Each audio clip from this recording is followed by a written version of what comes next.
Assalomu alaykum. Men Anvara Mehribonova, Turon odab ilm xususiy maktabining 10-sinf o'quvchisiman. Bu yerga kelganimga 3 yil bo'ldi va hozirda men matematika, ingliz tili va rus tili fanlaridan tahsil olyapman. Assalomu alaykum. Meni ismim Sharifim Saidazamov Behruz. Men qariyb 2 yildan buyon Turon odob ilm xususiy maktabida o'qib kelmoqdaman. Assalomu alaykum. Men Abdumalikova Farangiz, Turon odob maktabining 10-sinf o'quvchisiman. Furqat tumanida yashayman va bu maktabga 8-sinfda kelganman. Turon odob ilm xususiy maktabiga kelishdan oldin men O'zbekiston tumanidagi matematika va fizika fanlariga ixtisoslashtirilgan maktabda tahsil olar edim. Biroq 2 yillik o'qish faoliyatim davomida sezilarli natijalarga erishmaganim va o'qishimda sezilarli o'zgarishlar bo'lmaganligi sababidan men o'z sohamni, ya'ni o'z ixtisoslashgan fanimni o'zgartirishga qaror qildim. Bu yerga kelishimdan oldin menda aniq bir maqsad bo'lmagan, qayerda o'qiyman, qayerda ishlayman degan. Lekin bu yerga kelganimdan keyin o'zimga maqsad qo'ydim. Va bu yerga kelgandan so'ng meni boshlang'ich daraja mustahkam bo'lganligi sababli meni tezda yuqori guruhga olishdi. Boshlanishi qiyin bo'ldi, lekin o'rtoqlarim kuchliligi tufayli men ham darajam ular qatori o'sishni boshladi. Va men 1 yil ichida bilimlarni to'plab, men o'zimni maktabimizdagi eng birinchi yuqori daraja bo'lgan Sivon darajasiga erishdim. Bu darajaga erishishimga birinchi o'rinda ota-onamga, ustozlarimga va yordam bergan do'stlarimga juda ham katta rahmat aytib qolaman. Yorqinjon, qaysi sohani tanladingiz? Kelgusidagi rejalaringiz haqida ham ozgina gapirib bering. Hozirda mening birinchi maqsadim kompaniya menejeri bo'lish. Men nafaqat O'zbekiston universitetlari, balki chet el universitetlariga ham juda katta qiziqishim bor va Amerika universitetlariga tayyorgarlik ko'rib kelyapman. Ularga kerak bo'ladigan fanlar SAT bilan IELTS kerak bo'ladi. Hozirda SAT ga tayyorgarlik ko'ryapman. Boshlanishiga bu yerga moslashishim ozgincha qiyin bo'lgan, lekin yillar davomida men bu yerni ikkinchi oilam sifatida ko'rishni boshladim. Sababi do'stlarim, o'qituvchilarim, qaysilarki menga ota-onam sifatida va yaqin oila a'zolarim sifatida yondashib va men bilan muloqot qilishlari menga juda ham hayotimga boshqacha o'zgarishlar olib keldi. Yaxshi, Yorqinjon, oilada faqat siz bu yerda o'qiysizmi yoki aka-ukalaringiz ham o'qishadimi? Bir o'zim o'qimayman. Bu yerda akam bilan ukam ham o'qiydi. Boshida akam bilan men kelganmiz. Bu yerda yaxshi natija ko'rsatganimizdan keyin ukamni ham shu maktabga olishga ota-onam qaror qilishdi. Behruzbek, qaysi sohani egasi bo'lmoqchisiz? Men kelajakda avvalo Jahon iqtisodiyoti va diplomatiya universitetiga o'qishga topshirishni xohlayman va bu universitetdan xalqaro munosabatlar bo'yicha mutaxassis sifatida chiqishni xohlayman va xalqaro siyosiy jarayonlarda xalqaro maydondagi iqtisodiy siyosiy jarayonlarda muhim rol o'ynaydigan kishi sifatida o'zimni tasavvur qilaman kelajakda. Yaxshi, Behruzbek, yaxshi diplomat bo'lish uchun Turon odob ilm xususiy maktabida imkoniyat bormi? Qanaqa rejalar qo'ygansiz va kelgusida qaysi davlatga borib O'zbekiston sharafini himoya qilishga harakat qilasiz? Avvalo, Turon odob ilm maktabidagi sharoitlar haqida gapiradigan bo'lsak, Turon odob ilm maktabida yaxshi diplomat bo'lish uchun sharoitlar mavjud, faqatgina Turon odob ilm maktabi sizni shunchaki diplomat bo'lishga tayyorlamaydi. Sizga aynan ana shu soha uchun kerak bo'lgan fanlarni sizga chuqurlashtirib o'rgatadi. Misol uchun, siz diplomat bo'lish uchun menga tarix, ingliz tili, ona tili kabi fanlar juda muhim. Aynan mana shu fanlarni chuqur o'rganmoqchi bo'lsangiz, agar Turon odob ilm maktabi siz uchun ajoyib tanlov bo'la oladi. Yorqinjon, bilasiz, IT bo'yicha mutaxassislar kam va menimcha bu yerga kelgungacha ham siz o'qituvchilardan tahsil olgansiz va bu yerdagi ustozingiz haqida ozgina bizga ma'lumot bersangiz. Aslida men O'zbekiston tumanidanman. Bu yerga kelishimdan oldin dasturlashga juda ham qiziqqanim uchun Qo'qonga qatnardim. Masofa uzoq, keyin muhit yaxshi emasligi uchun u yerdan ham chiqib ketdim.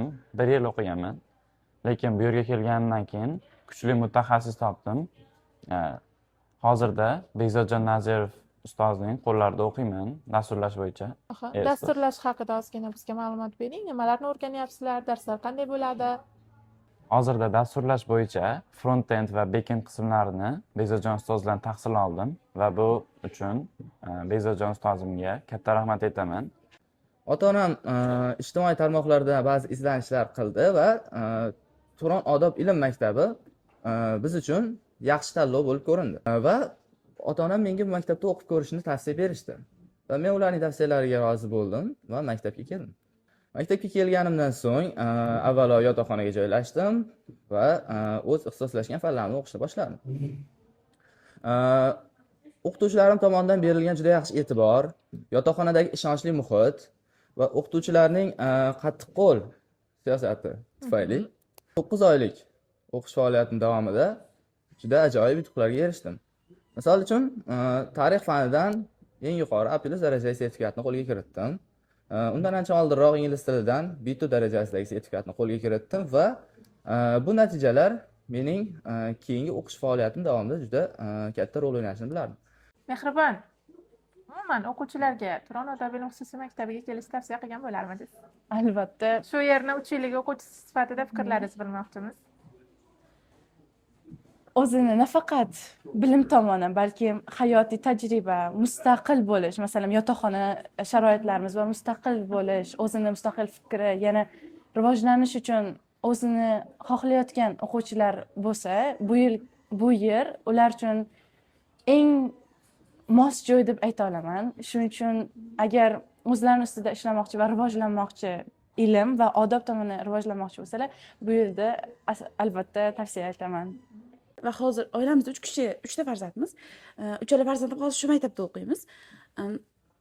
Ham bu maktabga kelganimda o'ylashim bo'yicha eng kuchlisi men, keyin ko'rsam men kabi o'quvchilar juda ko'p bo'lgani uchun oradagi raqobat meni qattiqroq harakat qilishga undadi. Va hozirda kimyo fanidan B+, biologiya fanidan B+ va ingliz tili fanidan B2 sertifikat sohibasiman. Aniq fanlarni tanlaysizmi, ijtimoiymi yoki tabiiy fanmi?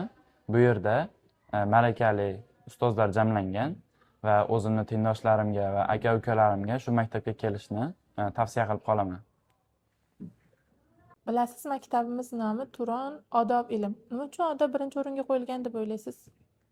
Maktabimizda bu haqida juda ko'p ma'ruzalar bo'ladi.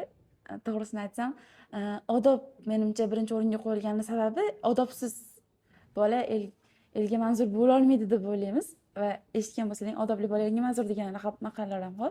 Ham odobsiz bolaga o'qituvchilarimiz ko'p o'rgatishadi, odobsiz bolaga umuman ilm yuqmaydi deb. Shuning uchun menimcha birinchi maktabimiz nomiga birinchi odob, keyin ilm qo'yilgan deb o'ylayman. Assalomu alaykum Ilyos bek, yaxshimisiz? Bugun sizni fikrlaringizni bilmoqchimiz Turon odob ilm maktabi haqida. Farzandingiz o'qishadi, bugun dars kuzatuvga keldingiz. O'zingiz fikrlaringizni bildirsangiz. Yaxshi, men Turon odob ilm xususiy maktabini 2-B sinf o'quvchisi Islomjonov Imronbekning dadalari bo'laman. Men farzandimni biz oilamiz bilan Turon odob ilm xususiy maktabini tanlaganmiz. 2024-yil sentyabr oyida 1-sinfga topshirganmiz farzandimizni.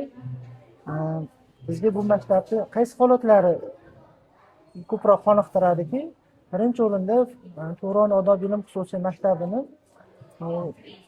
programmasi usta ishlab chiqilgan, to'liq tanishib chiqqanmiz. Shu sababli farzandimizni to'laqonli ishonch bilan bu maktabga topshirganmiz. Bugun shaxsan men bugun farzandimni darslarini qay tartibda olib borilayotganini kuzatish maqsadida mana bugun tashrif buyurdim bu maktabga. Qanday taassurotlar, dars jarayonlarini kuzatdingiz mana? Darslar haqida fikringiz? Hozirgi taassurotim juda boshqacha, o'zgacha bo'ldi. Sababi IT darsida to'liq farzandim bilan birga ishtirok etdim. 2-sinf bo'lishiga qaramasdan farzandim o'zi mustaqil kompyuterda Word programmasida oilaviy portretimizni chizib, oilamizda yoshi, ism familiyalari, orfografiya xatolariga yo'l qo'ymasdan to'laqonli ko'zimda oldida bilimini namoyon qilib bera oldi. 100% qoniqdim bugungi darsdan. Turon odob ilm maktabini qaysi jihatlari sizga juda ham ma'qul kelgan? Shular haqida. Albatta biz farzandim katta, biz uchun katta farzand, juda bir maktabini to'g'risida oilamiz bilan ko'p mulohaza olib borganmizda, shunda Turon odob ilmini tanlashimizga asosiy maqsad birinchi o'rinda bolaning xavfsizligi ta'minlangan. Yaxshi, Behruz. Xo'p, tengdoshlaringizga, ukalaringizga Turon odob bilim xususiy maktabiga kelishni tavsiya qilasizmi va nima uchun? Albatta tengdoshlarimga, ukalarimga Turon odob ilm maktabiga kelishni tavsiya qilaman. Bu albatta ba'zida juda dangasa o'quvchilar uchun Turon odob ilm maktabi juda yaxshi tanlov bo'la oladi. Chunki bu yerdagi domlalarning biroz bo'lsa-da qattiqqo'l siyosati, yotoqxonadagi yaratilgan ajoyib muhit ular uchun juda zo'r tanlov bo'la oladi. Hattoki o'ta dangasa o'quvchilar ham bu yerda juda yaxshi natijalar olayotganini biz Turon odob ilm maktabining natijalarini ko'rishimiz mumkin. Va o'zim ham juda dangasa o'quvchi bo'lganman va lekin Turon odob ilm maktabidagi muhit meni intizomga o'rgatdi. Qiyin vaqtlarda qanday qaror qabul qilish, qiyin vaqtlarda qanday harakat qilishga o'rgatdi. Va bu albatta barcha o'quvchilar uchun juda yaxshi tanlov bo'la oladi maktab. O'ylaymanki.